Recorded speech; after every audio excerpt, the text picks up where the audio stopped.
Hi everyone, welcome back to another episode of the Fitness Education Series produced by the Australian Fitness Academy. It's like progressive overload for your brain.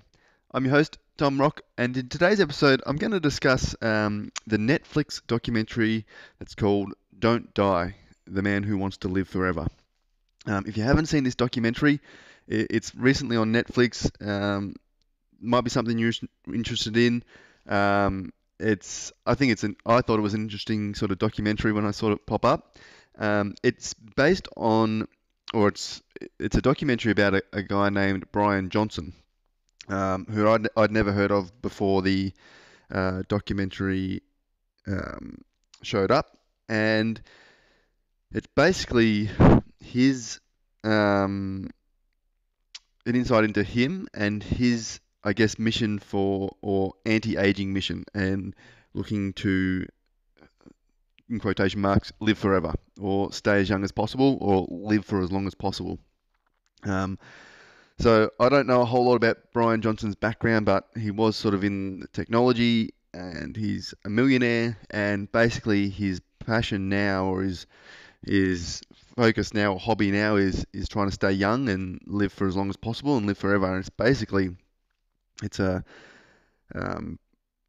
it's basically all the things he's basically come up with what he calls the blueprint, and it's his process that he does day in, day out to stay as young as possible, but basically slow down his aging as much as possible.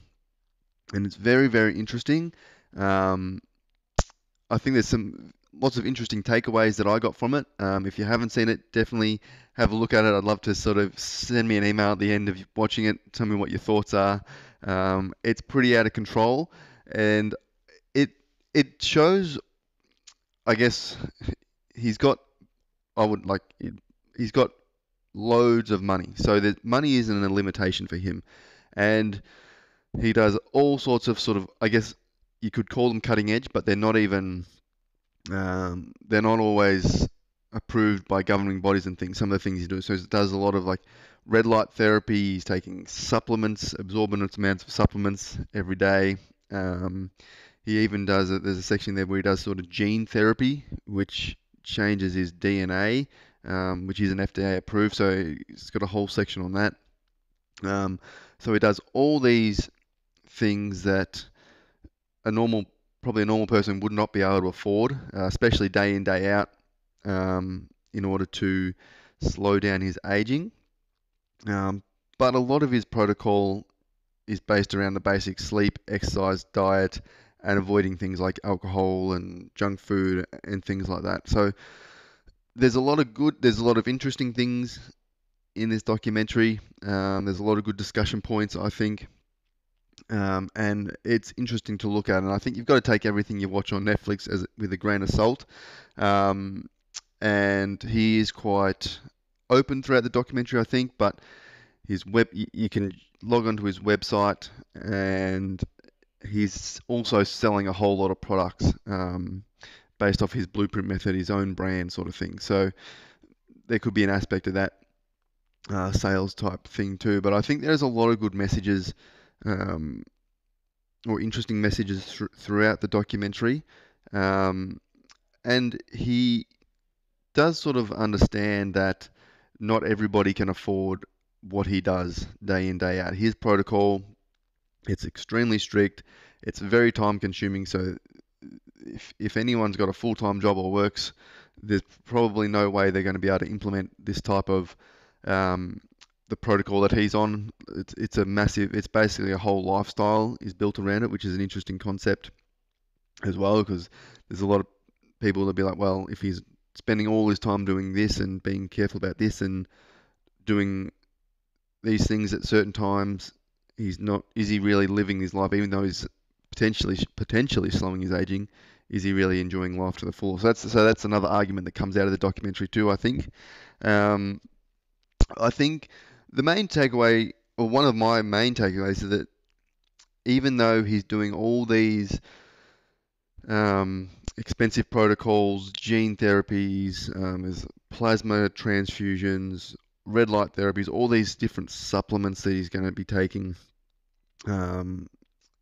his main he does have the good message of you need to be doing the basics, I think, and if you're not getting proper sleep, regular exercise, and you haven't got a good diet, then all these other protocols that you do on top probably not going to make be the be all and end all. And I think that's a really good, I guess, a good thing that comes out of this documentary is even if you can't do all these other things that would cost a lot of money to maintain and do regularly and take a lot of time, there are basic things that we can be doing that are going to slow down our aging and reduce our risk of age-related diseases.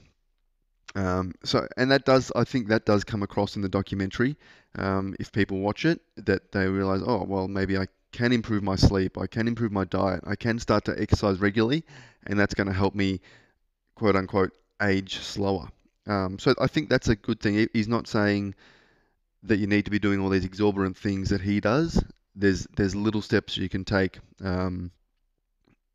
before that aren't necessarily overly expensive to help you age slower. So I think that's a really good thing that comes out is that we know what helps slow aging, and in general, it's going to be good diet, good exercise, and good sleep. And he talks about sleep a lot, which is, I think, a good thing. Sleep is super important, and I've always sort of said um, getting regular good sleep and good sleep hygiene is key to recovery and performance as well. So it was cool to see that sort of come across in the documentary as well.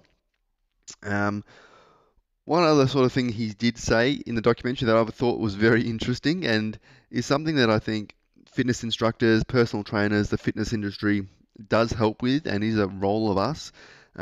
He talked about the blueprint and having this blueprint, and basically um, he doesn't make the decisions of what he does. So in his mind, he sets out what he needs to do, and he basically gets told what to eat, when to sleep, all these little protocols. He's got them dictated to him, so his mind doesn't make the decision because he sort of said at some point, you can't trust the mind to make decisions that are going to help you live longer, which is an interesting concept. I think if we look at the human mind, we would think that our brain is wired to make us live as long as possible. But he's sort of saying we really can't trust the mind to make decisions because if you look at things like whether it's alcohol, whether it's fast food, whether it's sugary foods, whether it's staying up late to go party or watch TV or scroll your phone, all these things are decisions that the mind makes or the mind leads towards, but they're not necessarily things that are going to help us live longer. So looking to sort of create a blueprint and a structure that takes those decisions away potentially helps us live longer, and we're not sort of relying on our mind to make decisions, because if we're making decisions that are based off sort of feeling good rather than living longer, that's an interesting concept too. So I think not trusting the mind to make decisions was an interesting concept that he sort of brought up, and I think it's one that as personal trainers we know we're trying to help our clients a lot to get fitter and be healthier, and sometimes that is we're making their decisions for them when they train, how much they train, what they should be eating, potentially guidance on sleep, all these sort of things, nutrition, exercise. We're helping them make the decisions so they don't have to make the decisions for themselves, so they can hopefully follow a good protocol to improve their health. So I thought that was really interesting. The other sort of point that I thought was sort of cool was he did talk about the healthcare system and how it's sort of um, geared towards waiting till people get these illnesses, age-related diseases before we treat them. So we generally treat the symptoms rather than being more proactive and trying to reduce the chance of getting these age-related diseases before they happen. So a lot of the healthcare system and the funding and the money obviously has to go to hospitals to help sick people. But he did sort of touch on the fact that maybe medical systems could be more proactive in trying to prevent these diseases rather than just preventing the symptoms or treating the symptoms once they occur. What can we do early on so less people are getting these age-related diseases, whether it's osteoporosis,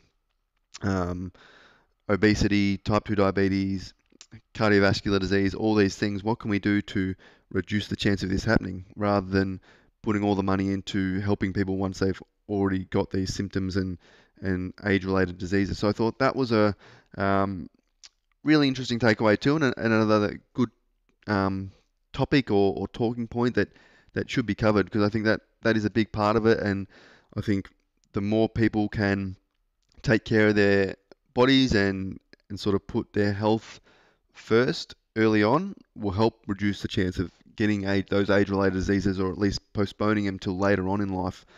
So you do live more healthy years where you can do things you love, and not be susceptible to those sort of age-related diseases.